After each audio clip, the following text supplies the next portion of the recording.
Hey, peace and blessings. It's your brother Sorry back with another one. Just want to do a real quick one today. Just ran across a question. It kind of ran across my radar and stuff like that. Kind of good question, so I just wanted to kind of address it and kind of put some clarity on that. But before we get into that, just want to say, man, appreciate everybody for liking and subscribing and kind of showing the support, showing the love. Um, gonna keep pressing them out, man. Keep moving and grooving with this thing, and I appreciate the the demand for the material. I kind of put this thing down for a minute. You know what I mean? So you know what I mean. So I'm just glad that y'all kind of breathing life back into this thing. And check out the various playlists that we got down here, the deeper dives. I'll be back in the ancient world, you know what I mean? One of my teachers hit me with the Le Plongeon, you did. So I'm gonna be checking out the Le Plongeon, you know what I mean? And I'll be getting back into the ancient world. So we'll get back on that. Um, but today we're gonna talk about something a little bit different. We're gonna kind of step away from the ancient world. It's gonna be one of our deeper dives, right?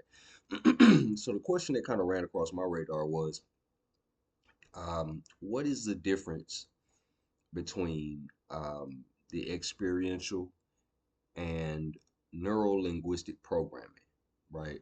So some of y'all may not be familiar with neuro-linguistic programming. I don't know if this is the video for y'all, but yeah, I mean this is it's a valid thing.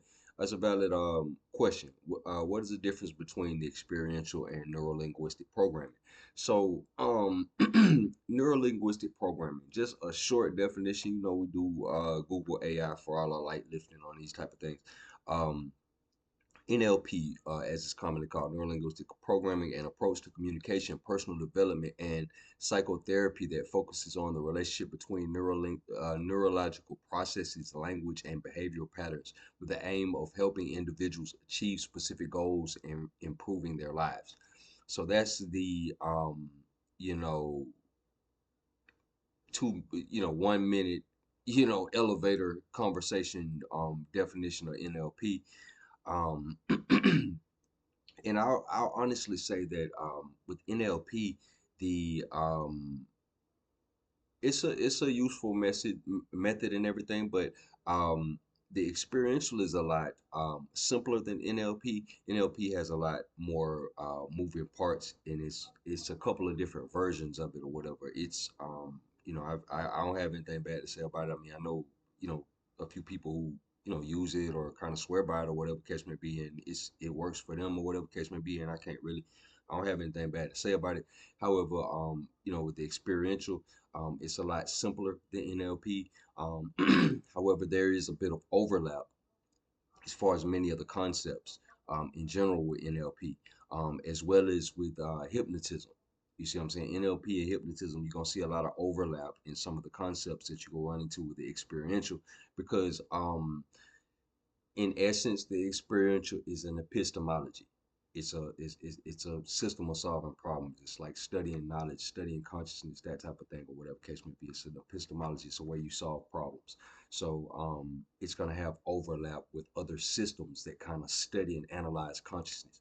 Okay, so the main difference. Now, this is the main difference. The main difference that sets the experiential apart is the it's a feature within the experiential, especially when you do um, um, what we call reflections.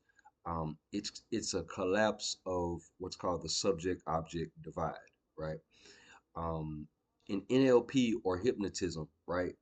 You're still the subject, you're a person, and you're hypnotizing or analyzing another person, and that's you're the subject,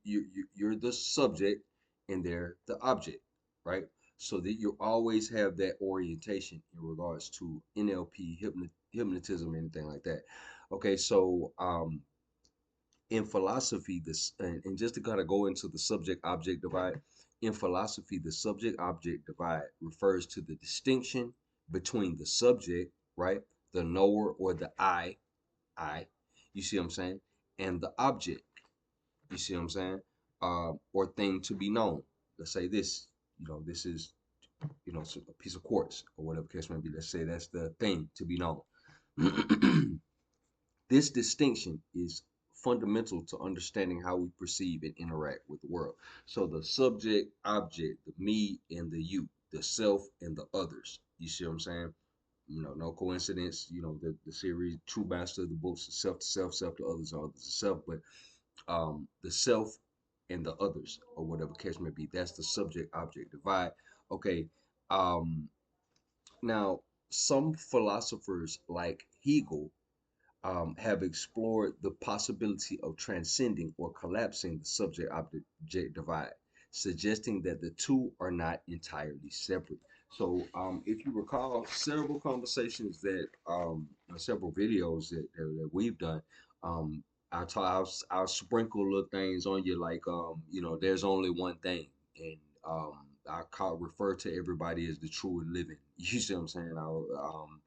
I'll sprinkle little things on you like, we use terminology like you're the only one here. Yeah, because and even when we did the discourse on numbers and we came out the book of study on numbers by R.A. Schwala de Lupus and everything like that, we were talking about how one of the ways that we know God exists is because when we study the number one, you see what I'm saying? Every number, it it has a multiple of itself and what one. So every number is basically a composite of the number one. One is really the only real number. So when you start to get into certain things and you start to study certain things, remember how when we talk about numbers, we're not talking about the glyphs that we attribute to the number one or whatever case may be. We're talking about what's behind the glyphs and how it manifests through nature and everything like that. So we see the presence of the initial cause all throughout nature, and it's not nothing in speculation. So when we get into certain thought processes like that, we kind of get into that. So let's see. Now in reflections, we experience this um one thing or whatever case may be, um doing reflections or the collapse of the subject object divide, right? You see what I'm saying? We experience the collapse of the subject object divide by doing reflections. You see what I'm saying? And then all the angels come down, and then the gates of heaven open up, and then the light from above. Nah, but this happens in conversation for us. I got you. See, we don't have it ain't a lot of fanfare. We just have a normal conversation, and in the conversation, there's what we refer to as double talk that happens, or whatever case may be. You see what I'm saying? And we can read the conversation, and you can observe, you can get information because just in casual conversation, if you know how to read it, the subject object divide, it's collapsed. Every everybody in conversation is butt naked if you know how to read it. You see what I'm saying? So now we experience this by doing reflections. This happens in conversation in what is commonly called a Freudian slip. You see what I'm saying? They say something they meant to say something, but it's really the truth. They accidentally said something. You see what I'm saying? That comes out in between their conversation or whatever, Freudian slip. We refer to it as double talk sometimes in the experiential. Humans are always in trance, and humans are in trance 100% of the time. So with reflections, we can read whole conversations of double talk. You see what I'm saying? So when we talk about the collapse of the subject object divide or whatever case may be, from what we learn in the experiential, the ego is the guardian of the subject object divide, right? The ego. Remember how we talked about, what's commonly referred to as the soul is inclusive and it loves everybody. It want to be a part. It's this oneness that it feel for everybody and everything like that. But the ego is very exclusive. The ego don't rock with everybody. You see what I'm saying? So there's that. There's the difference. The ego is the mutated version of the soul that kind of buys into this whole materialistic thing and it has this individualistic perspective about things, or whatever case may be. All right, that's the guardian of the subject object divide. That makes me that ensures the I-ness for me and the you-ness for you, or whatever. I view you as something outside of me, and I view me as me. You see what I'm saying? Okay, so this is how we arrive at the idea that there's only one thing. because of the reflective quality of our consciousness. The message, when we do reflections, the message being conveyed to the person or client getting the reflection will always apply to the person giving the reading as well. So it has a reflectiveness to it or whatever. If there are 20 people or 100 people in the room, the reflection will also apply to whoever is in the room. Okay, this reflective aspect applies because all of the people are operating off of a common principle, one thing. You see what I'm saying? So it goes back when you start collapsing that subject object divide, you start to the unity starts to kick in. The separateness kind of starts to go bye-bye. You see what I'm saying? Because you see how we all operate off certain principles and everything like that. And by there being a multitude of principles, they also collapse into a master principle. So just kind of like touching on that, but the short answer of that is what's the difference between NLP and the experiential. In the experiential, you're attempting to collapse the subject object divide. You by when you do reflections, you're gonna experience a level of oneness, because when you start getting into the conversational aspect of it or whatever case may be, you'll see that you're operating off of the same principles. So there will be a oneness in it all. So yeah, just wanted to kind of lay that one down or whatever case may be, and we'll probably be doing subsequent videos on that particular aspect, because I know that's a whole loaded thing right there, the the subject object divide and everything like that. So we'll probably go further in on it, but just kind of want to kind of like, what I'm saying, sprinkle that there. Man, appreciate y'all checking me out, man, on this Mad Monday. I hope everybody had a good start to your week or whatever case may be. I know we had a conversation previously or a video previously in regards to what we got to expect for April, but we still gonna, regardless of what happened in the world, we're gonna always try to keep it on as positive as it can be allowed. You see what I'm saying? As upbeat as it can be allowed.